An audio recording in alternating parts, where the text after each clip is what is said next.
8. श्रुति और जॉन्टी अब भी अमित की उस आखिरी लाइन के बारे में सोच रहे थे। आखिर अमित कैसे इस केस को सॉल्व करने की बात कर रहा था और वो अब कहां जा रहा था? उन दोनों के मन में यही सवाल चल रहे थे। क्या हमें अमित को रोकना नहीं चाहिए था? बाहर अगर उसे कोई पकड़ लेगा तो फिर क्या होगा? तो पकड़ लेने दो जॉन्टी। अमित के साथ जो भी हुआ उसे हमें कोई लेना देना नहीं। पहले ही उसके चक्कर में तुम्हें गोली लग चुकी है। अब मैं ना तो तुम्हारी जान ना मेरी खुद की जान उसके चक्कर में मुसीबत में डालना चाहती हूँ। ये आप क्या कह रही हो श्रुति दीदी? मुझे तो लगा था कि अमित हमारा दोस्त है, इसलिए हम उसकी मदद कर रहे हैं। दोस्त था जॉन्टी। अब से अमित के बारे में हम कोई बात नहीं करेंगे। यहाँ से निकलने के बाद उसे चाहे पुलिस अरेस्ट कर ले या फिर कोई गोली लगकर वो मर जाए, हमें कोई मतलब नहीं है। कोई भी पूछेगा तो कह देना अमित से हम नहीं मिले। इसके आगे मुझे कुछ नहीं सुनना है। इतना कहकर श्रुति अपने कमरे की तरफ चली गई। जॉन्टी उसे हैरानी से देख रहा था कि अचानक श्रुति ऐसे क्यों बिहेव कर रही है। लेकिन कहीं ना कहीं श्रुति का यह रिएक्शन इसलिए था क्योंकि अमित ने उसकी एक भी बात नहीं मानी और एक बार फिर वो अपने मन की चीज करने के लिए चला गया था। पर जॉन्टी के मन का यह शक दूर नहीं हुआ था कि आखिर अमित गया कहां है। अमित एक ऐसे रास्ते पर था जो उसने पहले भी चुना था और इस बार वो इस रास्ते पर अपने आप को बेकसूर साबित करने के लिए निकला था। हर एक कदम पर उसे एक्साइटमेंट महसूस हो रही थी और वो बस उसके साथ ही आगे बढ़ रहा था। उसे इस बात की चिंता नहीं थी कि कोई उसे देख लेगा। बस वो अपने मन को तसल्ली देना चाहता था।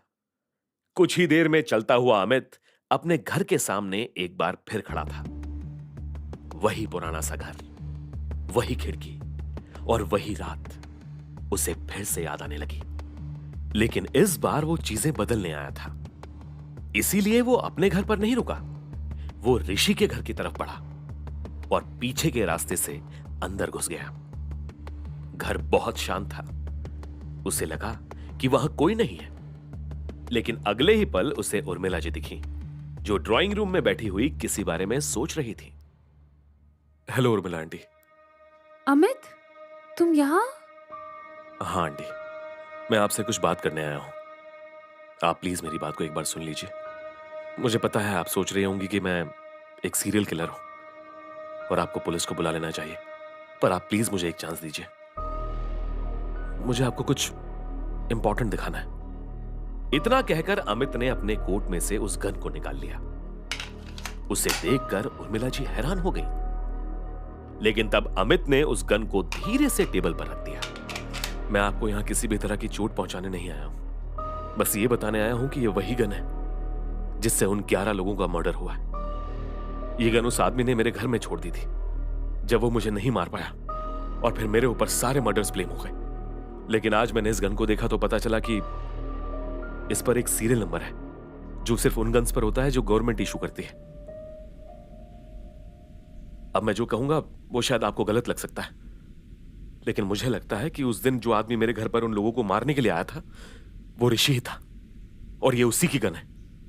आपने ही मुझे उस दिन बताया था ना कि ऋषि घर आ गया था और उसके बाद ही मर्डर्स हुए थे, तो उसका मतलब यही है। मैं बिल्कुल सच कह रहा हूं आंटी, आप मेरी बात का विश्वास कीजिए। मुझे तुम्हारी बात पर विश्वास है अमित, क्योंकि उस रात मैंने ऋषि को काले कपड़े पहनकर और गन के साथ तुम्हारे घर के अंदर घुसते हुए देखा था। फिर मैंने उसका पीछा किया और खिड़की में से देखा कि कैसे ऋषि ने उन लोगों को मार दिया। फिर वो बेडरूम में गया और थोड़ी देर बाद ऊपर से बिना अपनी गन के नीचे आ गया। उस रात मैं बहुत डरी हुई थी कि कहीं ऋषि मुझे भी तो नहीं मार देगा, लेकिन फिर कुछ नहीं हुआ और अगली सुबह उसने आगे रहकर मुझे तुम्हारे यहाँ चलने का कहा। जब हम तुम्हारे घर पहुँचे तो वहाँ से सारी चीज़ें बदल गई और तुम मर्डरर बन गए। मतलब आपको शुरू से सब कुछ पता था कि मर्डरर ऋषि है, फिर भी आपने कुछ नहीं कहा? ये सारी चीजें कभी इतनी बिगड़ती ही नहीं अगर आप पहले ही ये सच सबके सामने रख देती। खैर, अभी भी चीजें संभालने का टाइम है। आपने जो कुछ भी अभी मुझसे कहा, आपको वही सेम चीज मीडिया को बतानी है और उसके बाद सब वही खत्म हो जाएगा। ऋषि को अपने जुर्म की सजा मिलेगी और मुझे मेरी फ्रीडम। नहीं अमित, मुझे माफ करना, मैं ऐसा नहीं कर सकती। मैंने ऋषि को बहुत ही मिन्नतों से बड़ा किया है। उसके लिए मैं जान भी देने को तैयार रहती हूँ। बचपन से ही ऋषि ने मुझे सबसे ज़्यादा प्यार किया है और जब मौका आया कि वो शादी करके कहीं और सेटल हो जाए या मेरे साथ रहे, तो उसने मुझे ही चुना। मैं मेरे एक लौते बेटे को खो नहीं सकती अमित। तुम इस बात को नहीं समझोगे क्योंकि तुम एक माँ का दिल नहीं जानते हो ना। मैं ऋषि के बिना रह नहीं सकती। उसके पापा के बाद वही मेरे लिए सब कुछ है, चाहे वो कितना बड़ा मर्डरर ही क्यों ना हो। आखिर है तो वो मेरा ऋषि ही, जिसके लिए मैं सब कुछ कर सकती हूँ। और आंटी, उन सब का क्या जिन्हें ऋषि ने उस दिन बेरहमी से मार दिया? क्या उनके परिवार नहीं थे? क्या उनके बच्चे नहीं थे? क्या उन्होंने कभी इस बारे में नहीं सोचा होगा कि किसी दिन उन्हें कोई आदमी आकर मार देगा और उनके मौत के असली गुनहगार को कोई सजा भी नहीं देगा? यह सब गलत है आंटी। वो लोग मेरे घर पर पार्टी नहीं कर रहे थे, वो अपने लोगों के भले की बातें करने के लिए वहां इकट्ठे हुए थे। उनके लिए अपनी कम्युनिटी के लोग ही सब कुछ थे, इसीलिए वो मरने के लिए भी तैयार थे। उन्हें किसी चीज का डर नहीं था। सतेंद्र नाम के आदमी ने अपना सब कुछ दांव पर लगा दिया था ताकि वो मेरे घर पर आकर मीटिंग कर सके, और सतेंद्र के मरते ही उसकी वाइफ ने सुसाइड कर ली। आप समझ रही हैं ना इन सब चीजों को? ये कितना इंपॉर्टेंट है कि लोग अपनी जान से ज्यादा दूसरों के बारे में सोच रहे हैं, लेकिन आपकी तरह प्यार में अंधे नहीं हो रहे थे। तुम्हें जो कहना है कहो अमित, इसका कुछ मतलब नहीं है। तुमने हिम्मत दिखाई है कि तुम यहाँ आए और तुमने मुझसे बात की, लेकिन अब अगर तुम यहाँ 2 मिनट और रुके तो मैं ऋषि को फोन लगाकर बुला लूंगी। उसकी जरूरत नहीं है माँ, मैं यहीं पर हूँ। ऋषि इतनी देर से कॉरिडोर में छुपा हुआ था और उन दोनों की सारी बातें सुन रहा था। उसे देखकर अमित हैरान हो गया। उसे लगा शायद उसने यहां आकर सबसे बड़ी गलती कर दी है, और तब वो पलटने की कोशिश करने लगा, लेकिन ऋषि ने जल्दी से अपनी गन उस पर तान दी। इस बार भागने की कोशिश करोगे तो मेरा निशाना नहीं झुकेगा अमित। तुझे अगर ये लगता है कि सरकार ने मुझे बस एक ही गन दी है तो तू गलत सोच रहा है। ये दूसरी गन है और इसमें सारी गोलियों को मैं तुझ पर खाली कर दूंगा। अपनी जगह पे खड़ा रहे। मुझे मारकर तुम्हें क्या मिलेगा? वही जो तुझे अरेस्ट करने पे मिलता, एक अच्छा प्रमोशन, नई जिंदगी, गाड़ी, बंगलो, इज्जत, और इससे ज्यादा एक इंसान को और क्या चाहिए? इतना सब कुछ करने के बाद भी तुम अपने आप को इंसान कैसे समझ सकते हो? हैवान हो तुम। अच्छा, हैवान मैं हूं तो तू अपने आप को क्या कहेगा? तूने भी तो आरव को मरने दिया। क्या वो सही था? इतनी छोटी सी उम्र में वो भगवान को प्यारा हो गया। क्या ये तेरी वजह से नहीं हुआ? तुम कुछ नहीं जानते हो मेरे बारे में, बस यूं ही बकवास कर रहे हो तुम। मैं इतना तो जान गया हूं मिस्टर अमित वर्मा कि तू दूध का धुला हुआ तो नहीं है। जितना होशियार तू बनता है उससे भी बड़ा बेवकूफ है।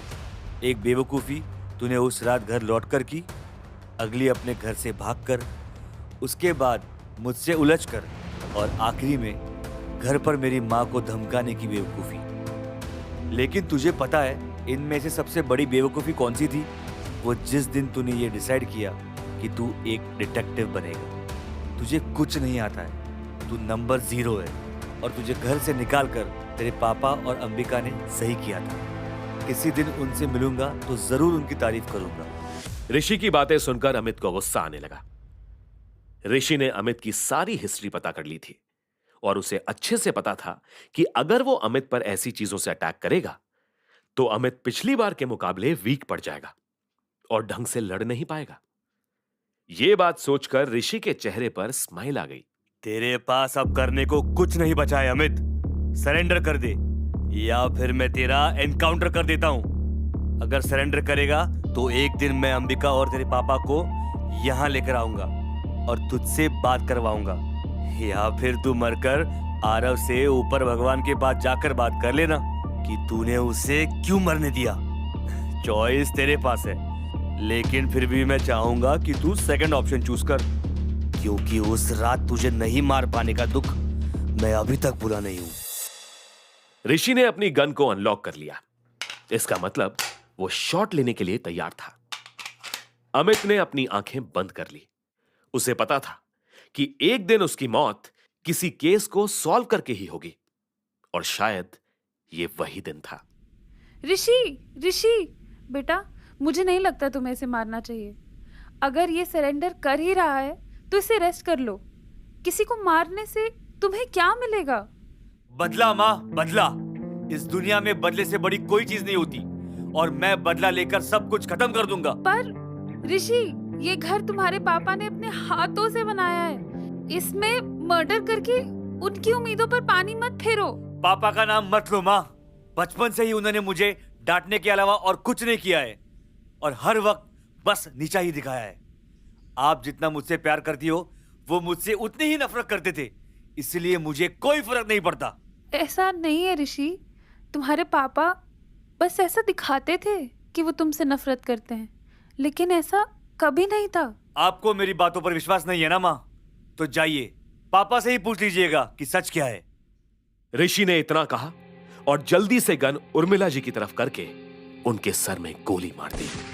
जब अमित ने गोली का साउंड सुना तो अपनी आंखें खोली और देखा कि उर्मिला जी नीचे जमीन पर गिरी हुई थी और उनके सर में से लगातार खून बह रहा था। अमित ने ऋषि को देखा, जिसके चेहरे पर एक डेविलिश स्माइल थी, और तब वो मौका देखकर वहां से भागने लगा। पर इतनी ही देर में ऋषि ने उसे देख लिया और जल्दी से एक गोली उसके राइट पैर पर मार दी। अमित लड़खड़ाते हुए जमीन पर गिर गया। मैंने बोला था तुझसे कि तू चाहे आज कितनी भी कोशिश कर ले, यहां से जिंदा वापस नहीं जा सकता। अब मैं अपनी टीम को बुलाऊंगा और सबको यही स्टोरी बताऊंगा कि अमित मेरे घर आया, मेरी माँ ने मुझे फोन किया, लेकिन जब तक मैं अपने घर पहुंचा तब तक अमित ने मेरी माँ को मार दिया, और फिर एनकाउंटर में अमित की भी मौत हो गई। यही कहानी खत्म हो जाएगी।